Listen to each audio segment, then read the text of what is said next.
नमस्कार, एक बार फिर बहुत स्वागत है आपका। आप देख रहे हैं कौन बनेगा मुख्यमंत्री। आपके साथ मैं हूं जिया शर्मा। शुरुआत करेंगे एक अहम खबर के साथ। समाजवादी पार्टी के नेताओं के घरों पर आयकर विभाग की छापेमारी को लेकर अखिलेश यादव ने जोरदार तरीके से बीजेपी सरकार पर निशाना साधा है। उन्होंने ट्वीट किया है कि अब क्या बीजेपी सरकार यूपी की 22 करोड़ जनता के यहां छापे मारेगी। बड़ी खबर इस वक्त की आपको बता रही है। अखिलेश यादव ने ट्वीट किया है, बीजेपी का हार का डर जितना बढ़ता जाएगा, विपक्षियों पर छापों का दौर भी उतना बढ़ता जाएगा। फिर भी एसपी का रथ और हर कार्यक्रम बदस्तूर चलता जाएगा। ये अखिलेश यादव ने कुछ देर पहले ट्वीट करते हुए निशाना साधा है। इसके पहले रायबरेली में उन्होंने जब प्रेस कॉन्फ्रेंस की तब भी उन्होंने कई तरह के आरोप भी लगाए और कहा कि बीजेपी डर रही है और इसी वजह से आईटी की रेट बढ़ी है। इसके बाद कई एजेंसियां आएंगी उत्तर प्रदेश में, यह भी उन्होंने कहा है। तो लिखा है अखिलेश यादव ने अपने ट्विटर हैंडल पर, अब तो जनता पूरी तरह बीजेपी के खिलाफ विपक्ष के साथ खड़ी है। अब क्या 22 के लिए बीजेपी सरकार यूपी की 22 करोड़ जनता के यहां छापे डालेगी। अखिलेश यादव ने ट्वीट करते हुए निशाना साधा है।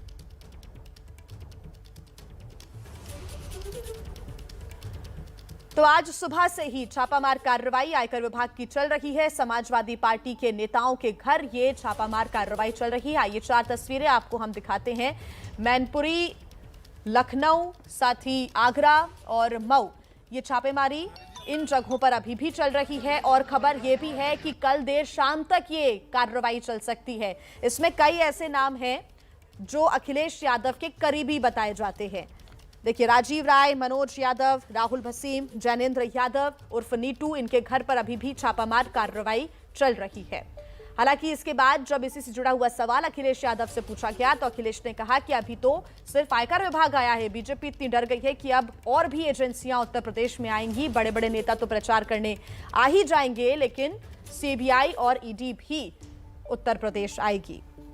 तो यूपी के 4 शहरों में आयकर विभाग की छापामार कार्रवाई अभी चल रही है और चारों शहर में 4 बड़े नाम जो कि समाजवादी पार्टी से अखिलेश यादव से जुड़े हुए हैं। मनोज यादव के घर पर भी छापा अभी मारा गया है। ऐसे में सुबह से ही 12 गाड़ियों के साथ आयकर विभाग की टीम पहुंची और अधिकारी अभी कार्रवाई कर रहे हैं, जांच की जा रही है। राहुल भसीन के घर पर भी छापा, जहां भारी संख्या में पुलिस बल भी तैनात किया गया।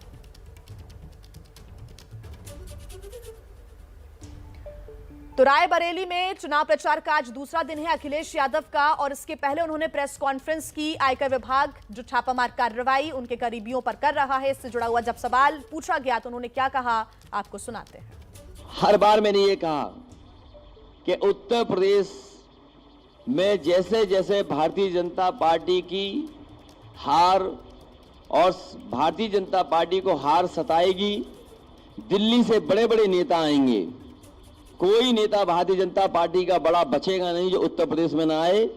और अभी तक इन्हीं का इंतजार था कि इनकम टैक्स कब आएगा डिपार्टमेंट। अभी तो इनकम टैक्स आया है, ईडी आएगा, सीबीआई आएगी, न जाने कौन कौन सी संस्थाएं आएंगी, अफवाहें फैलाई जाएंगी, साजिश की जाएंगे, षड्यंत्र की जाएंगे। लेकिन उसके बावजूद भी साइकिल की रफ्तार कम नहीं होगी, रथ की रफ्तार कम नहीं होगी और उत्तर प्रदेश से भारतीय जनता पार्टी का सफाया होना निश्चित है। वो जान गए हैं कि उत्तर प्रदेश से भारतीय जनता पार्टी खत्म, और इसीलिए उन्होंने इनकम टैक्स को भेजा है। और राजीव राय हमारी पार्टी के प्रवक्ता हैं, वो दिन रात समाजवादी पार्टी को मजबूत बनाने के लिए जहां जैसे काम कर सकते हैं कर रहे हैं। आज उनको भी छापा मार दिया। आखिरकार चुनाव से पहले ही क्यों, चुनाव से 1 महीना पहले क्यों नहीं? अगर कोई जानकारी थी उनके पास, जब कभी उन्होंने अपना सबमिट किया होगा, बैलेंस शीट या इनकम टैक्स दिया होगा, तब भी छापा मार सकते थे, तब भी नोटिस दे सकते थे, तब भी पूछताछ कर सकते थे। लेकिन जैसे ही चुनाव करीब आया है, ये डिपार्टमेंट भी अब चुनाव लड़ने उत्तर प्रदेश में आ गया है। और आप लोग भी सच दिखाते हो, तो आप जानते हो सच दिखाने पर क्या होता है। जब आप लोग सच दिखाते हो, हम कई पत्रकार साथियों को जानते हैं, एक पत्रकार साथी ने केवल दाल में पानी दिखा दिया, उसे जेल जाना पड़ा। एक पत्रकार साथी ने सही खबर चला दी, उसमें मुकदमे लग गए। तो कोई भी इस सरकार में सुरक्षित नहीं है। जो सरकार से टकराएगा, सरकार उसके खिलाफ कार्रवाई करेगी। क्या हम लोगों ने आदरणीय आजम खान साहब को नहीं देखा, उन पे कितने मुकदमे लगे? या किसान आंदोलन में बताइए कोई घर से निकल पाया? किसानों पे मुकदमे नहीं लगे? क्या नहीं लगे मुकदमे किसानों पर? हम लोग अगर किसानों के आंदोलन में शामिल होने जाते थे, पुलिस, सेंट्रल फोर्स सब लगा देते थे। तो ये कोई नया तरीका नहीं है, ये पुराना भारतीय जनता पार्टी कांग्रेस के ही रास्ते पे चल रही है। कांग्रेस का पुराना इतिहास उठा करके आप देखेंगे तो जब कभी भी डराना होता था तो इन्हीं संस्थाओं से उन्हें डराया जाता था। आज उसी रास्ते पर भारतीय जनता पार्टी चल रही है। भारतीय जनता पार्टी के पास भी कोई नया रास्ता नहीं है। ताज़ा अपडेट्स हम ले लेते हैं। हमारे सहयोगी हमारे साथ लगातार जुड़े हुए हैं। ओम प्रकाश तिवारी हमारे साथ जुड़ गए हैं, साथ ही हमारे साथ पंकज झा भी लगातार मौजूद हैं।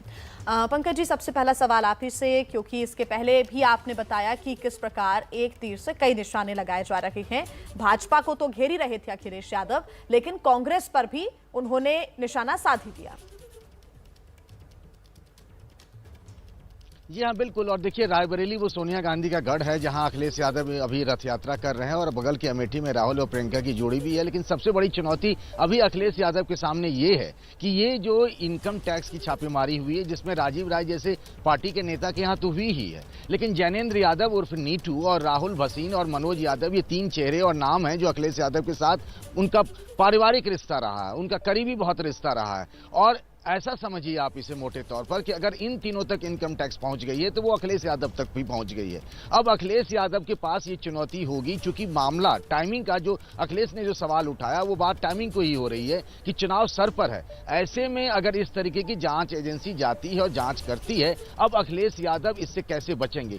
क्या यहां पर वो विक्टिमहुड कार्ड खेलेंगे जैसा ममता बनर्जी ने बंगाल के चुनाव में किया था, या फिर जैसा महाराष्ट्र के चुनाव में शरद पवार ने किया था? अगर वो ऐसा कर पाने में सफल होते हैं तो उनको इसका फायदा हो सकता है, वरना उनके लोग अगर कानूनी शिकंजे में आते हैं तो मुसीबतें उनके लिए भी बढ़ सकती हैं। बिल्कुल पंकज, आप हमारे साथ बने रहिए, आगे आपसे अपडेट्स हम लेंगे। ओम प्रकाश तिवारी भी हमारे साथ लगातार जुड़े हुए हैं। ओम प्रकाश, अभी छापे से जुड़ी हुई कोई जानकारी मिल रही है? जी हाँ, मैं आपको बता दूं कि जिन 4-5 जगहों पे छापेमारी चल रही है, वहाँ पर उन लोगों के घर और कार्यालयों में जितने भी इलेक्ट्रॉनिक डिवाइस हैं, उन सारे इलेक्ट्रॉनिक डिवाइस को भी खंगाला जा रहा है। खासकर उन इलेक्ट्रॉनिक डिवाइस में जो इन लोगों के कोड्स हैं, जैसे कि किसी का पासवर्ड दिया हुआ है किसी चीज़ में, तो वो पासवर्ड्स पूछकर भी वो तमाम इलेक्ट्रॉनिक डिवाइस खोले जा रहे हैं। इस आयकर विभाग के सूत्रों के मुताबिक इन तमाम इलेक्ट्रॉनिक डिवाइसों को, जिसमें मोबाइल, कंप्यूटर तथा अन्य चीज़ें शामिल हैं, इन्हें जब्त भी किया जा सकता है छापेमारी के बाद। इसके बाद जो छापे की कार्रवाई है वो कल शाम तक चलने की संभावना है, क्योंकि इनके यहाँ छापे के दौरान कुछ ऐसी और चीज़ें भी मिल रही हैं जिससे छापे की जो जगह है कुछ और बढ़ भी सकती हैं आज शाम तक। तो लिहाजा शाम तक इनसे आरंभिक पूछताछ होगी और उसके बाद छापे की कार्रवाई लगातार जारी रहेगी। जी हाँ, बिल्कुल ओम प्रकाश, आप नजर बना के रखिए, आके आपसे अपडेट्स हम लेते रहेंगे। एक छोटा सा सवाल पंकज आपसे मेरा रहेगा कि क्योंकि ऐसा लगता है कि अखिलेश यादव ने कुछ देर पहले जो प्रेस कॉन्फ्रेंस की और उसमें ईडी और सीबीआई का भी जिक्र किया, ऐसा लगता है कि अगर आगे कार्रवाई होगी तो थोड़ा सा बचाव वाली स्थिति में पहले ही अखिलेश आ गए हैं, जैसा कि आप बता भी रहे थे कि पहले ही विक्टिम कार्ड खेल दो तो ज्यादा बेहतर होगा। जी हाँ, बिल्कुल। उनकी कुल मिलाकर यही रणनीति है कि एक साथ वो कई मोर्चे पर लड़ते हुए दिख रहे हैं, कि उनको पता था, इससे पहले भी उन्होंने इस बात का जिक्र किया था। आज उन्होंने खुद कहा कि आज तो इनकम टैक्स आई है, ईडी भी आएगी, सीबीआई भी आएगी, अभी 4 चेहरे हैं, कुछ और चेहरों पर भी कानूनी शिकंजा कर सकता है। तो एक तरीके से अपने वोटरों को एड्रेस कर रहे हैं। वो ये दिखाने में तो कामयाब हो गए हैं कि बीजेपी का सीधा मुकाबला जो है वो समाजवादी पार्टी से है। लेकिन अगर इस तरीके की चीजें आ रही है, छापेमारी हो रही, तो इससे बचकर निकलकर उसको अपने वोट में तब्दील करने की जो रणनीति है उस पर अखिलेश यादव काम करते हुए दिख रहे हैं। बिल्कुल पंकज, बहुत धन्यवाद आपका।